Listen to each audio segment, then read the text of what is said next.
9,440억 원을 기준으로 하면 연 472억 원, 즉 하루 약 1억 3천만 원 수준입니다. 그 돈을 지급해야 된다는 사정을 9년 동안 전혀 예상하지 못했습니까? 최태원 회장님은 김영 씨와의 사랑을 선택하셨잖아요. 이제 그 사랑에만 집중을 하시고 노소영 관장님에게 재산분할금 책임을 깔끔하게 다하고 소송에서 놓아주시는 게 30년간 결혼 생활을 한 남편으로서의 도리가 아닐까 생각합니다.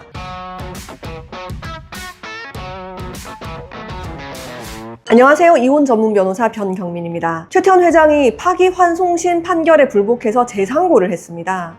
최태원 회장 입장에서는 파기환송심 판결이 엄청 좋아진 건 아니었어? 네, 맞습니다. 노소영 관장에게 지급해야 할 재산분할금이 환송 전에는 1조 3,808억 원이었는데 파기환송심에서는 9,440억 원으로 4천억 원 넘게 줄어들었습니다. 그런데 최태원 회장은 또 대법원을 선택했습니다. 아니, 사랑을 선택하셨으면 이제 실컷 사랑하는 데 집중하시지 전부인 재산분할금을 얼마나 더 또 깎겠다고 대법원까지 갑니까? 라는 생각이 드실 수도 있습니다. 9년간 4번의 재판으로 성이 차지 않았던 걸까요? 최 회장님은 왜 또 재상고심을 선택한 걸까요? 2026년 8월 14일 상고장 제출 당시 공개된 최 회장 측 공식 입장은 여러 사정을 고려해서 고심 끝에 상고했고 주주와 그룹 경영에 미치는 부정적 영향을 최소화하겠다라는 수준이었습니다. 구체적인 상고 이유는 상고 이유서를 봐야지 확정적으로 알 수 있을 것 같습니다. 다만 최태원 회장의 재상고 이유로 추측되는 유력한 쟁점들이 있습니다. 그 첫 번째 이유, 가장 현실적인 이유는 9,440억 원 전액을 현금 지급을 해야 된다는 문제 때문입니다. 파기환송심은 2026년 7월 24일 최태원 회장에게 노소영 관장에게 9,440억 원의 재산분할금을 지급할 것을 명했습니다. 최 회장 측은 당초 판결을 받아들이는 방안도 검토를 했지만 현금 9,440억 원을 단기간에 마련하는 문제가 발생한 것으로 보도가 되었습니다. 특히 최 회장 측은 노 관장 측에 일부 현금과 일부 주식으로 지급하는 방안을 제시한 것으로 알려졌습니다. 보도에 따르면 주식을 지급하되 주가가 떨어지면 최 회장 측이 차익을 보전하고 반대로 주가가 오르더라도 상승분을 요구하지 않는 조건까지 제시를 했다라고 합니다. 하지만 노 관장 측은 판결대로 전액 현금 지급을 해달라고 요구했고 협의가 성립되지 않았다는 겁니다. 물론 대규모 지분을 단기간에 처분하는 것이 주가와 경영권에 영향을 줄 수 있기 때문에 그렇게 간단한 문제가 아닌 것은 맞습니다. 실제로 언론에서도 이 문제가 최 회장 측의 재상고 결정에 영향을 미친 결정적이고 현실적인 요인으로 분석하고 있습니다. 이런 상황에서 재상고를 하는 것이 임시 방편이 될 수 있습니다. 파기환송심 판결은 판결 확정 다음 날부터 지급일까지 연 5%를 지급하도록 했기 때문에 9,440억 원을 기준으로 하면 연 472억 원, 즉 하루 약 1억 3천만 원 수준입니다. 재상고로 판결 확정 자체가 미뤄지면 현재로서는 이 판결 확정 후 지연이자 발생 시점도 뒤로 밀리게 되는 장점이 있습니다. 때문에 재상고로 시간을 벌고 재원을 마련하려는 작전일 수 있다고 추측을 합니다. 그런데 그 돈을 지급해야 된다는 사정을 9년 동안 전혀 예상하지 못했습니까? 이혼소송에서 재산분할 청구를 당하면 언젠가 상대방한테 상당한 돈을 지급해야 될 수 있다는 것은 당연히 예상할 수 있었던 사정입니다. 더구나 대한민국 최대 기업 집단 총수의 이혼입니다. 수천억 원, 심지어 조 단위 재산분할 가능성이 있다는 것은 소송 초기부터 충분히 예상이 됐을 겁니다. 최태원 회장과 노소영 관장의 이혼 소송이 시작된 게 벌써 약 9년 전입니다. 시간적 여유는 충분했어요. 게다가 이 이혼은 노 관장이 아니라 최 회장이 자초한 것이었잖아요. 대한민국 국민들이 이 과정에서 두 사람의 혼인관계가 어떻게 파탄됐는지, 최태원 회장에게 내연녀 김희영과 혼외자가 있다는 사실부터 재산이 얼마인지, 노태우 전 대통령 비자금 300억 원이 들어갔다라는 점까지 말 그대로 남의 부부 생활과 재산 내역을 전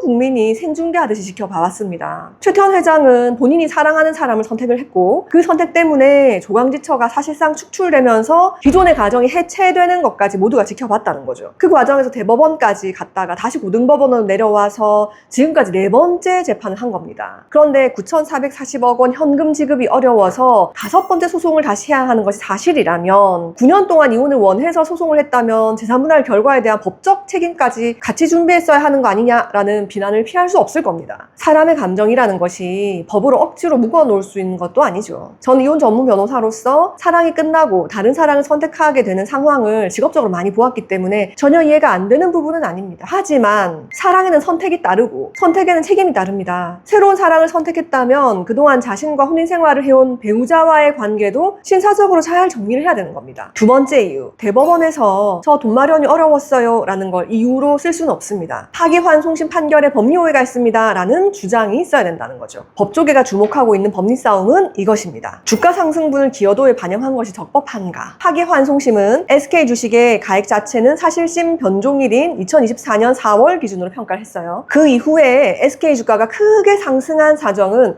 노관장의 재산분할 기여도 판단에 반영을 했다고 했습니다. 법조계에서는 바로 이 부분을 이번 재상고의 가장 중요한 법리 쟁점으로 보고 있습니다. 평가액은 2024년 4월로 고정하면서 이후 주가 상승은 왜 기여도에 반영하는 것인가? 이게 법리적으로 일관된 게 맞아? 라는 문제입니다. 재산 가액 산정의 시점은 과거에 두면서 이후의 가격 상승을 분할 비율에 반영하면 결과적으로 가격 상승분을 간접적으로 재산 분할액에 반영한 효과가 생길 수 있기 때문입니다. 주가가 올랐다면 상대방의 기여도를 올릴 수 있다면, 반대로 주가가 폭락한다면 기여도를 내려야 됩니까? 이 질문에 대한 명확한 법리가 필요한 거죠. 세 번째 이유. 노관장 기여도 3분의 1이 너무 높은 거 아니야? 환송 전 항소심은 노관장의 기여도를 35%로 인정했지만 파기환송심에서는 3분의 1, 약 33.3%로 조정했습니다. 그런데 2025년 대법원은 노태우 전 대통령 측 300억 지원을 노관장의 기여로 평가해서는 안 된다라고 명확하게 판단을 했다는 거죠. 대법원은 당시에 그 300억 원이 불법성이 현저한 자금이라면 이를 재산형성 기여도로 평가할 수 없다라고 판시했습니다. 따라서 최 회장 측은 그 핵심 기여 요소를 제거하고도 35%에서 33.3%로 거의 내려가지 않은 것도 기여도 재산정이 충분치 않다라는 논리를 펼칠 가능성이 있다는 거죠. 하지만 최 회장 입장에서도 두 번째 대법원이 훨씬 어렵습니다. 이 사건의 특징은 이미 대법원이 파기환송한 바 있다는 겁니다. 당시 대법원은 노태우 전 대통령의 300억 원 지원을 노소영 측 기여로 평가한 부분, 그리고 최 회장의 처분 증여한 일부 재산을 분할 대상으로 포함시킨 부분, 이 두 가지의 법리 오해가 있다고 판단한 거죠. 그로 인해서 재산 분할 비율을 다시 판단하라라고 파기환송심으로 돌려보낸 겁니다. 파기환송법원은 대법원이 파기 이유로 한 사실상 법률상 판단에 기속되게 됩니다. 따라서 이미 대법원이 확정적으로 판단해버린 부분을 똑같은 논리로 다시 뒤집어달라고 할 수 없다라는 거죠. 그래서 이번 재상고의 승부처는 첫 번째 대법원 판결을 파기환송심이 제대로 적용했느냐라는 겁니다. 그리고 파기환송심이 새로 만든 재산분할 산정 논리가 별도의 법리 오해가 있느냐라는 것입니다. 한마디로 정리하면 최 회장이 다시 대법원에 간 가장 현실적인 이유는 9,440억 원을 한꺼번에 현금으로 줄 수 없어서일 수 있으나 이왕 대법원에 간 이상 돈이 없어서 상고했다는 주장을 할 수 없기 때문에 노관장의 재산분할금이 잘못 산정되었다라고 다시 한번 다툴 수밖에 없다라는 거죠. 즉 불륜관계를 법률혼으로 인정받기 위해 시작한 이혼이 전 국민이 지켜보는 9년짜리 아니 10년 이상의 재산분할 전쟁이 될 상황에 놓인 겁니다. 다른 사례를 볼게요. 빌 게이츠 부부는 2021년 5월 이혼 발표 후에 불과 3개월 만에 이혼을 확정했습니다. 작은 금액이 아닙니다. 수십억 달러의 주식을 멜린다에게 이전하고 이후 재단에서 독립할 때에도 125억 달러 규모의 별도 지원을 하기로 합의를 한 거죠. 이걸 금액으로 환산하면은 한화로 17조가 넘습니다. 하지만 그 과정에서 재산 분할을 위한 공개 법정 공방을 전혀 하지 않았습니다. 최태원 회장님은 김영 씨와의 사랑을 선택하셨잖아요. 이제 그 사랑에만 집중을 하시고 노소영 관장님에게 재산분할금 책임을 깔끔하게 다하고 소송에서 놓아주시는 게 30년간 결혼 생활을 한 남편으로서의 도리가 아닐까 생각합니다. 네, 여러분의 생각은 어떠신가요? 댓글로 의견을 남겨주세요.